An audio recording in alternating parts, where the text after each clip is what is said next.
Hello, bienvenue sur la chaîne Au gré du vent. Est-ce que vous vous êtes déjà dit, à partir de maintenant, je cours 2 fois par semaine ou je fais tel sport 2 fois par semaine et au bout de 2 semaines, vous aviez déjà abandonné cet objectif? Je pense que vous voyez où je veux en venir. On a souvent de bonnes intentions, des envies, des objectifs, mais on ne les tient pas sur la durée. On n'est pas constant. Et c'est ce dont j'avais envie de parler dans cette vidéo aujourd'hui. Comment garder les bonnes résolutions, les objectifs qu'on prend à chaque début d'année scolaire, à chaque nouvelle année, chaque lundi, et qu'on ne tient pas ou qu'on tient 2 jours. Et ensuite on recommence à prendre de bonnes résolutions, de nouveaux objectifs, et puis on fait les mêmes erreurs. On répète encore et inlassablement les mêmes erreurs et parfois même toute notre vie. Comment être constant pour pouvoir faire ce que vous avez envie de faire? Ou on peut encore aller plus loin, comment être la personne que vous souhaitez devenir? Car nos actions reflètent ce que nous sommes. Préparer cette vidéo m'a permis à moi-même également de me rappeler de certaines astuces, de certaines méthodes qui existent et que je ne fais pas forcément. Et cela explique pourquoi je n'arrive pas à atteindre certains de mes objectifs. Et c'est dommage parce que ça fait du bien quand on atteint nos objectifs, ça fait du bien au moral, ça fait du bien pour notre estime de nous-mêmes. On a plus confiance en nous et plus on a confiance en nous-mêmes parce qu'on a réussi quelque chose, parce qu'on a accompli quelque chose qu'on souhaitait depuis longtemps, plus cela va être facile d'accomplir d'autres objectifs parce qu'on aura confiance en nous et en nos capacités. La réussite de nos objectifs, c'est un cercle vertueux. Je vous partage donc tout de suite 9 étapes pour être plus constant et atteindre nos objectifs.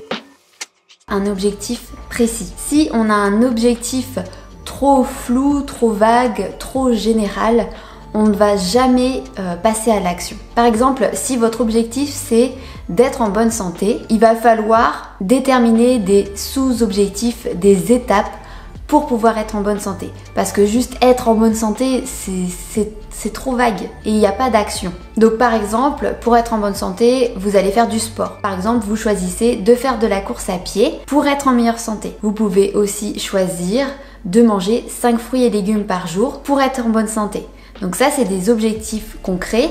Aller courir, manger 5 fruits et légumes par jour. Une fois qu'on a déterminé quel objectif précis on veut atteindre, la deuxième étape, c'est de se poser la question pourquoi on veut atteindre cet objectif. Et c'est important de se poser la question du pourquoi parce qu'il faut connaître vraiment la raison, le cœur, pourquoi vous voulez accomplir cet objectif. Parce que dans les moments difficiles où vous devrez continuer à accomplir vos tâches, si vous ne savez pas pourquoi vous le faites ou si vous le faites pour une mauvaise raison, vous ne serez pas satisfait du résultat, qu'il soit une réussite ou un échec. Mon mari Arthur a récemment commencé un podcast et l'un des épisodes, c'était la méthode des 7 pourquoi. Je vous mettrai le lien du podcast sous la vidéo. Et dans cet épisode, donc, il explique ce qu'est la méthode des 7 pourquoi. On ne pose pas forcément 7 pourquoi, mais ce que ça sous-entend, c'est qu'on va vraiment se poser la question du pourquoi. Pour vous donner un exemple, si je souhaite aller courir, donc je vais me demander pourquoi je veux aller courir. Donc ça peut être parce que je veux être en meilleure forme. Pourquoi tu veux être en meilleure forme? Parce que je veux avoir plus d'énergie au quotidien. Pourquoi tu veux avoir plus d'énergie au quotidien? Pour accomplir plus de choses et pour me sentir mieux dans mon corps. Donc voilà. Et du coup là, on approche de la vraie raison de pourquoi on veut atteindre un objectif. Et en se posant tous ces pourquoi, parfois on peut aussi se rendre compte que c'est pour les mauvaises raisons et c'est pour ça que c'est important d'aller vraiment creuser. Par exemple, si on reprend le thème de aller courir, si je me pose par exemple la question de pourquoi je veux aller courir, et que la réponse c'est pour maigrir, pour perdre quelques kilos. Pourquoi je veux perdre quelques kilos? Parce que je veux rentrer dans des vêtements taille 36. Pourquoi je veux rentrer dans des vêtements taille 36? Et du coup, si on va creuser assez loin, on va se rendre compte que c'est pas forcément pour les bonnes raisons dans ce cas-là. Voilà, c'est un exemple, mais c'est pour illustrer le fait qu'il faut vraiment rechercher la raison pour laquelle vous voulez atteindre un objectif en particulier. Troisième étape, pour être constant et tenir ses objectifs, c'est qu'il faut choisir des objectifs réalisables. Souvent, on veut trop en faire. Par exemple, on se dit oui, cette semaine, ça y est, je me mets au sport, je vais faire du sport 3 fois 1 heure par semaine, donc 3 heures par semaine. On passe de 0 à 3 heures. Ça peut être irréalisable dans certains cas. Et le problème, c'est que si vous choisissez des objectifs qui ne sont pas réalisables parce qu'ils sont trop difficiles ou qu'ils vous demandent trop de temps, vous allez vous décourager. Et cette raison en particulier, je pense qu'elle fait partie de beaucoup d'échecs. 4e étape, planifier, programmer ses objectifs dans son agenda si vous en avez un ou dans notre vie de tous les jours. Récemment, j'ai fait une vidéo sur comment j'organise mes journées, mes semaines sur mon bullet journal et je vous ai montré une méthode qui s'appelle le time blocking. Donc en gros, c'est le fait de se bloquer des créneaux horaires dans son emploi du temps. Donc là par exemple, si vous avez l'objectif d'aller courir, vous pouvez mettre dans votre emploi du temps 18 à 19h lundi, je vais courir. Et comme ça, le temps il est bloqué, vous savez que vous faites ça et que ça va arriver, c'est planifié. Et le fait de planifier nos objectifs, ça va permettre de passer d'une idée, d'un rêve, d'un idéal à du concret. C'est le passage à l'action. C'est super important. 5e étape, donc ça va un peu avec le point précédent, le fait de programmer ses objectifs dans sa vie, c'est le fait de se créer des rappels. En gros, les rappels vont nous aider à tenir les objectifs que nous avons planifiés. Donc c'est vraiment pour mettre toutes les chances de notre côté, surtout au début, quand on n'a pas encore l'habitude de reprendre le sport, manger équilibré, de faire du yoga, enfin peu importe l'objectif que vous avez choisi. Au début, c'est pas ancré en nous, l'habitude n'est pas encore présente. Et du coup, c'est bien de se mettre plein de rappels pour ne vraiment pas oublier nos objectifs. Donc les rappels, ça peut être des post-it dans la salle de bain sur le miroir, sur le frigo, sur l'ordinateur, voilà, tous les endroits où vous pouvez les voir. Perso, ce que j'aime faire, c'est me servir de Google Agenda parce que vous pouvez créer des rappels en fait. Vous déterminez l'heure et votre téléphone va sonner à l'heure que vous aurez choisie et cela vous permet vraiment de vous rappeler que vous devez effectuer telle action à telle heure. Je profite de cette vidéo pour vous parler de l'application qu'un ami a créée récemment qui s'appelle Before I Die. Donc c'est une application, un réseau social pour atteindre nos objectifs de vie ensemble et se soutenir les uns les autres. Donc l'application est encore toute nouvelle, je vous conseille d'aller y faire un tour, de la tester et n'hésitez pas aussi à faire des retours aux créateurs pour qu'ils puissent l'améliorer. 6e étape pour atteindre ses objectifs, c'est d'inscrire ses objectifs, ses tâches dans des routines, dans des habitudes. Comme j'ai expliqué au début, cela ne va pas être une habitude. Donc c'est pour ça qu'il va falloir se mettre des rappels. Mais au fur et à mesure du temps, des jours, des semaines, si vous êtes régulier, constant, grâce à toutes les étapes qu'on a déjà vues, vous allez pouvoir commencer à créer des routines, des habitudes. Et ce qui est intéressant, c'est d'incorporer vos objectifs dans des routines que vous avez déjà. De cette manière, c'est beaucoup plus facile, beaucoup plus fluide d'effectuer vos objectifs. Par exemple, si vous avez des routines le matin, vous lavez le visage, vous brossez les dents, vous pouvez avoir la routine tout de suite derrière de faire 10 minutes de yoga. Et inscrire ce temps de yoga que vous avez pour objectif dans cette routine matinale que vous avez déjà. Qu'est-ce qu'une habitude? Qu'est-ce qu'une routine? C'est le fait d'effectuer une tâche régulièrement, mais pas que. C'est aussi le fait de ne plus se poser la question du pourquoi on effectue cette tâche. On a tous des routines, même si on ne s'en rend pas compte, des habitudes. Par exemple, se brosser les dents le soir avant de dormir. On est nombreux à avoir cette routine. On se brosse les dents, on va aux toilettes et on dort. Quand on effectue ces tâches, on ne se demande pas à chaque fois est-ce que je dois vraiment me brosser les dents? Est-ce que c'est vraiment nécessaire? Qu'est-ce que ça va faire si je les brosse pas? On ne se pose pas ces questions.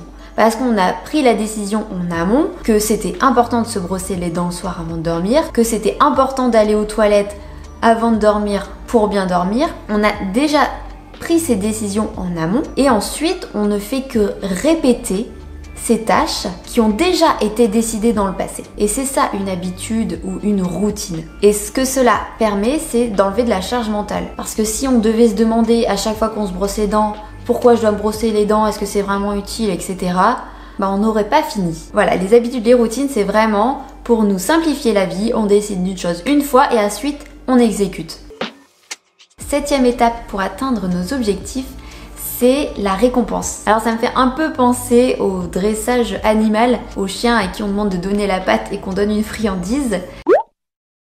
Mais c'est un peu ça. Notre cerveau recherche avant tout le plaisir. Et si on a des objectifs qui nous demandent des efforts, au bout d'un moment, notre cerveau va aller un peu contre ça. Si on a couru la veille, qu'on a des courbatures, qu'on doit aller courir le lendemain, il pleut, ça va être compliqué. Et les récompenses sont là pour un peu contrebalancer. Pour vous donner un exemple de récompense, regardez une série après avoir effectué telle tâche. Personnellement, par exemple, j'ai l'objectif de faire 10 minutes de yoga chaque matin. Une récompense que je peux m'offrir, c'est qu'au bout d'1 ou 2 mois de pratique, je m'offre un massage en institut. Donc voilà, tout ce qui compte, c'est que ce soit vraiment une récompense pour vous, qui vous fasse plaisir. Donc cette étape de récompense, ça peut vraiment nous aider à rester motivés quand la motivation commence un peu à flancher. 8e et avant-dernière étape. Alors ça, je pense que c'est une des étapes les plus importantes et je pense que c'est l'étape qui pose le plus de problèmes de manière générale à toutes les personnes qui se fixent des objectifs. C'est l'autodiscipline. Qu'est-ce que l'autodiscipline? Quand on a eu une dure journée au travail, c'est l'autodiscipline qui nous permet de continuer à travailler sur notre projet perso en rentrant à la maison. Lorsqu'il pleut, c'est l'autodiscipline qui nous permet de quand même aller courir. Quand on est fatigué, c'est l'autodiscipline qui nous pousse à nous lever le matin pour faire notre séance de yoga du matin. C'est aussi elle qui nous pousse à choisir une pomme plutôt qu'une glace lorsqu'on souhaite manger équilibré. J'ai longtemps cru que l'autodiscipline, c'était la motivation. Mais c'est différent. La discipline, c'est accomplir ses objectifs même quand on n'a pas la motivation. Comment acquérir cette autodiscipline? Je pense que je pourrais en parler dans toute une vidéo parce que l'autodiscipline, c'est un large sujet. Mais si je devais vous donner une seule réponse, je pense que c'est en la travaillant qu'on acquiert l'autodiscipline, en la pratiquant. Plus vous allez faire l'effort d'aller courir, même quand vous n'en avez pas envie, plus vous serez autodiscipliné. J'ai trouvé une citation sur internet que j'ai bien aimée. Elle dit « L'autodiscipline est comme un muscle. Plus vous l'exercez, plus il se renforce. » C'est vraiment l'idée qu'il faut retenir de l'autodiscipline. C'est en la pratiquant que vous allez l'améliorer. À force de s'autodiscipliner, l'autodiscipline va faire partie intégrante de vous. Ce sera une de vos qualités. Et alors ce sera beaucoup plus facile à l'avenir d'atteindre vos objectifs. Dernière étape, soyez patient. Donnez-vous le temps de réaliser vos objectifs.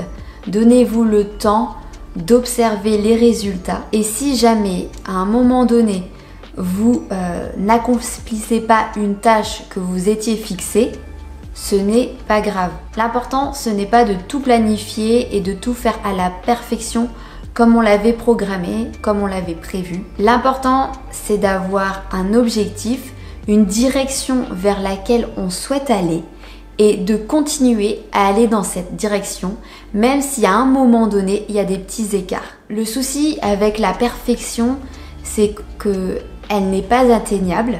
Donc encore une fois, ce n'est pas réalisable. Et souvent, quand c'est pas réalisable, on va vite échouer. Et du coup, on va se stopper, on va tout arrêter et on va abandonner. Alors que si on a des objectifs réalisables, qu'on ne cherche pas la perfection, qu'on sait que dans tous les cas, il y a des moments où ça va être plus compliqué, qu'on va pas réussir à atteindre ce jour-là notre objectif, mais le lendemain, ça ira, c'est ce qui est important. Voilà, vous savez tout. J'ai fait un petit PDF comme j'aime faire qui sera disponible en téléchargement sur mon site internet. Le lien sera sous la vidéo. Donc en fait, ça récapitule les 9 étapes avec les questions et les actions que vous devez vous poser ou effectuer pour atteindre vos objectifs. J'espère que cette vidéo vous a plu. Si c'est le cas, n'hésitez pas à mettre un pouce et à vous abonner à la chaîne parce que vous êtes nombreux à regarder les vidéos mais une grande majorité n'est pas abonnée à la chaîne. Donc si vous ne souhaitez pas rater les prochaines vidéos, abonnez-vous et puis je vous dis à très bientôt dans la prochaine vidéo. Salut!